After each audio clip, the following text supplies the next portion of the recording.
Sur la progression de l'obésité à Constantine. Donc j'estimais qu'il était grand temps de tirer la sonnette d'alarme parce que cette progression se fait à une vitesse qui devient vraiment alarmante. Alors, l'obésité considérée comme une véritable épidémie est un problème majeur de santé publique qui prend des proportions inquiétantes dans environ un tiers des cas.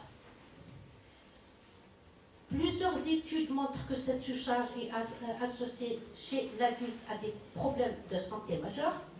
L'enfance et l'adolescence sont des étapes déterminantes pour l'acquisition des comportements favorables à la santé.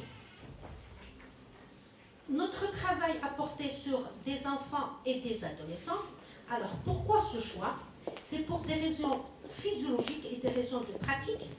L'enfance, c'est parce que ce stade repose essentiellement sur le revenu du rebond d'adiposité qui se fait vers 6 ans. Et pourquoi l'adolescent? Eh bien, l'adolescent, c'est à cause de la puberté. C'est à ce stade, en fait, qu'on assiste à des périodes de bouleversement très très profonds, aussi bien physiologiques que psychologiques, notamment chez la jeune fille. En plus, choisir l'enfant et l'adolescent du côté pratique ne nous pose aucun problème, puisqu'on peut accéder à l'enfant et à l'adolescent à l'école, et l'école étant obligatoire en Algérie, donc on peut accéder à ces personnes sans aucun problème. Alors, quelle a été notre modalité d'étude pour les enfants? Il s'agit d'une étude longitudinale qui a été étalée sur 3 années, 2010 jusqu'à 2014. Elle a porté sur des enfants de la 2e, 3e année scolaire, des écoles primaires uniquement de la commune de Constantine. Nous avons recruté 599 enfants âgés de 7 et 8 ans. Ces enfants ont été suivis à travers des mesures anthropométriques. Alors, quels sont les résultats obtenus? Nous avons remarqué durant cette étude que en 2010-2011, des enfants âgés alors de 7 à 8 ans, on note un surpoids de 19,50 et 15,20% d'enfants étaient obèses.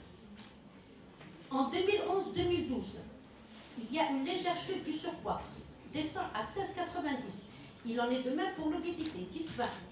Cependant, en 2013-2014, le surpoids continue à chuter, 7,20, alors que l'obésité gagne vraiment énormément de terrain pour atteindre 19,20%. Si on compare les données aux résultats nationaux, il en ressort que en 2005, on notait dans la région de Constantine 16% d'enfants âgés de 7 à 8 ans en surpoids et 9,6 obèses. En 2007, toujours dans la région de Constantine, 2 études parallèles ont été menées. Dans la première, on note 15,9% de surpoids et 5,6% d'obèses, toujours chez des enfants âgés de 7 à 8 ans.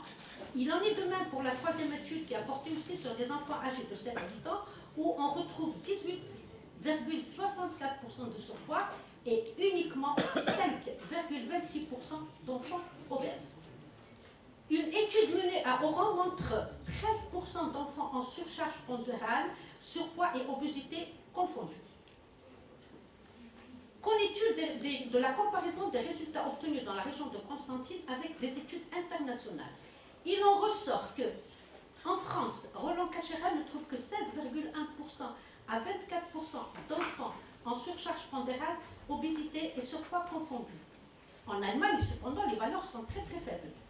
Aux États-Unis, une étude montre que chez les garçons, on note 15% en surpoids et uniquement 10% sont obèses. Chez les garçons, à l'opposé, chez les filles, le chiffre est beaucoup plus important, 18% en surpoids et 14% obèses. Nous n'avons pas noté de différence très significative durant les années 2001, 2011, 2012, 2012-2013. Cependant, les résultats nous ont vraiment alarmés durant les années 2013-2014. Je parle de l'année scolaire, où nous avons remarqué une différence très significative par rapport au sexe. En surpoids, nous notons quand même 7,5% de filles en surpoids et 6,80% de garçons en surpoids. Alors qu'au niveau de l'obésité, on retrouve 21,70% de filles obèses et uniquement 16,40% de garçons obèses. Pour essayer d'expliquer ces différences, plusieurs études démontrent que le niveau d'activité diminue au sein de la puberté. Ça, on retrouve dans différentes études. Cette diminution se situe à peu près aux environs de 50%. La cause de cette diminution à l'adolescence sont multifactorielles. Elles peuvent être d'origine psychologique, c'est un petit peu la crise d'adolescence, comportementale, c'est le changement physiologique. Elles peuvent être aussi sociales, notamment dans la région de Constantine, où une fille à partir de 11 ans, elle n'a plus le droit de sortir jouer dans la rue. Donc à partir de 11 ans, elle ne peut plus jouer. Résultat, elle est toujours à la maison, face à la télé, à la console, et d'où la prise du temps. Il ressort de ces observations réalisées durant l'année 2013-2014 que l'importance de caractériser les facteurs de risque associés à l'obésité à ce stade de vie, notamment à l'adolescence. Donc il ressort que cette période est très importante pour essayer de cerner les facteurs de risque majeurs. Après avoir travaillé sur les enfants, nous nous sommes aussi intéressés un petit peu à l'adolescent pour voir qu'est-ce qui se passe chez ces adolescents. Nous avons réalisé une étude descriptive transversale réalisée en 2013-2014. Elle a porté sur des élèves du moyen, donc de collèges publics, uniquement publics. Nous, on ne travaille pas du tout sur les collèges privés. Elle a porté sur 459 adolescents qui étaient alors âgés de 11 à 18 ans, et le suivi se fait à travers les mesures anthropométriques. Les résultats de la distribution de la corpulence des adolescents de la commune de Constantine, nous avons utilisé l'OMS score, montrent que 14% de nos adolescents sont minces, 54,70% sont de poids normal, alors que 18,20% sont en surpoids, 11,40% sont obèses et 1,80% déjà à l'adolescence présentent une obésité sévère. La comparaison de ces résultats avec d'autres pays arabes montre que nos résultats diffèrent un petit peu de ceux d'Égypte et de Koweït où le taux d'obésité est beaucoup plus élevé ainsi que celui du surpoids. Cependant, nos résultats montrent quand même un chiffre relativement élevé si on compare à celui de l'Égypte. La prévalence estimée du surpoids et de l'obésité de l'enfant en Afrique en 2010 était de 8,5%, ce qui est vraiment faible si on compare à nos résultats, et devrait atteindre 12,7% en 2020. La distribution de la corpulence de ces adolescents montre que, selon le sexe, montre que la minceur est retrouvée à peu près chez 10,50% de filles. Elle est retrouvée chez 17,20% de garçons appariés, donc les garçons sont beaucoup plus minces. À l'opposé, le poids normal des garçons sont plus minces, montre un poids normal plus important avec 50% comparé aux filles qui représentent 58,90. Au niveau du surpoids, les valeurs se rapprochent un petit peu, 17,90, 18,50. Au niveau de l'obésité, ils se rejoignent, 11,40, 11,30. Cependant, au niveau de l'obésité sévère, on note que les garçons montrent une obésité sévère plus importante, avec 2,10% contre uniquement 1,40% de filles qui montrent une obésité sévère. Nous avons, suite à ces résultats, essayé de savoir quelle est la place de la génétique dans cette obésité. Pour cela, nous nous sommes intéressés à l'interaction gène-nutriments et comportement alimentaire. Pourquoi interaction gène-nutriments et comportement alimentaire? Parce que d'emblée, avec tout le questionnaire que nous avons mené au niveau de milliers d'enfants, on s'est rendu compte qu'en fait, c'est notre comportement alimentaire, bien sûr associé à la sédentarité, mais ces enfants n'étaient pas sédentaires. En premier lieu, c'était le comportement alimentaire qui était à l'origine de cette obésité. Donc, différentes études montrent que c'est toujours le régime alimentaire qui est impliqué et incriminé dans la pathogénèse de l'obésité et ses complications métaboliques. Le problème, c'est les préférences alimentaires chez les enfants. Ces préférences alimentaires, un enfant ne peut pas les maîtriser. Donc, ces préférences ne sont pas innées. Les enfants sont en fait plus attirés par les aliments très caloriques.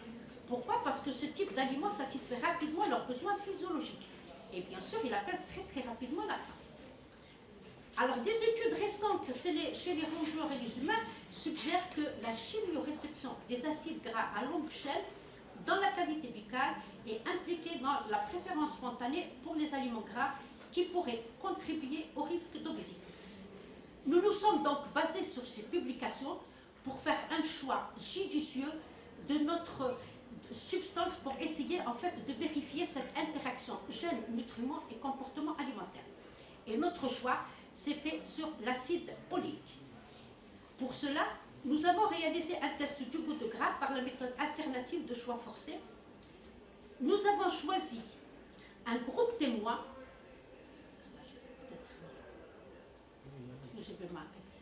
Nous avons choisi un groupe témoin d'enfants de poids normal et un groupe d'enfants obèses. Que montrent les résultats? Les résultats montrent que le seuil de détection de ce goût du gras de l'acide oléique est très faible chez les enfants de poids normal, alors qu'il est très élevé chez les enfants obèses. La différence étant hautement significative. Nous avons réalisé ce test chez les adolescents. On remarque à peu près la même chose. Le seuil de détection chez les enfants groupe contrôle poids normal est relativement faible si on le compare à celui des enfants de groupe obèse. La différence reste toujours significative, cependant, cette différence n'est pas très caractérisée comme celle observée chez les enfants.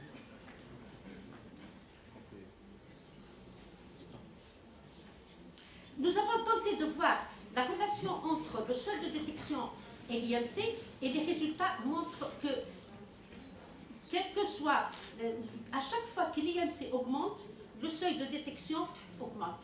Donc, plus l'enfant prend du poids, plus le seuil de détection augmente. Nous avons réalisé une étude du polymorphisme du gène CD36 lingual. C'est une étude génétique qui a été réalisée pour évaluer le type du variant de ce gène avec les résultats obtenus du test du goût, du gras. Nous remarquons que chez les enfants du groupe contrôle, l'allèle AA, et chez le groupe témoin, les groupes obèses, l'allèle AA est surexprimé chez les enfants obèses comparé aux enfants du groupe témoin. Ceci a fait l'objet d'une publication. Chez les adolescents, cette expression n'était pas très significative, tout comme chez les enfants. Nous pensons que les raisons de cette faible expression chez les adolescents pourraient être dues aux papilles moins développées chez ces adolescents. En effet, cet argument est pertinent car il a été démontré que les papilles caliciformes expriment 9 fois plus l'ARN du récepteur CDC que les papilles fongiformes. Donc, nous expliquons ceci par cette faible expression. En conclusion, qu'est-ce qu'on pourrait dire? On pourrait dire que la fréquence actuelle du surpoids et de l'obésité est telle qu'elle remplace progressivement dans notre région les problèmes plus traditionnels de santé publique, comme la malnutrition et les maladies infectieuses. Surpoids et obésité deviennent alors les facteurs les plus significatifs d'altération de l'état de santé de l'enfant, de l'adolescent et par conséquent de futur adulte. À Constantine, la vitesse avec laquelle l'obésité infantile se développe, ou plus exactement l'accélération que connaît aujourd'hui son développement, nécessite une attention très particulière. L'Algérie, qui voit apparaître les signes d'une société en transition pour lesquels les systèmes de santé ne sont pas encore préparés, n'échappe pas à la tendance observée au niveau mondial vers une augmentation de la prévalence de l'obésité chez les enfants et les adultes. Du point de vue santé publique, la prévention et la prise en charge de l'obésité chez l'enfant et l'adolescent constituent à terme une prévention de l'obésité adulte et ainsi de l'ensemble des autres facteurs de risque.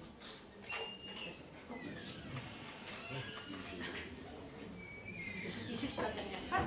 Donc, les constats effectués par cette étude ouvrent de nombreuses pistes de réflexion, aussi bien dans le domaine de la recherche fondamentale que dans celui de la recherche appliquée. Et merci pour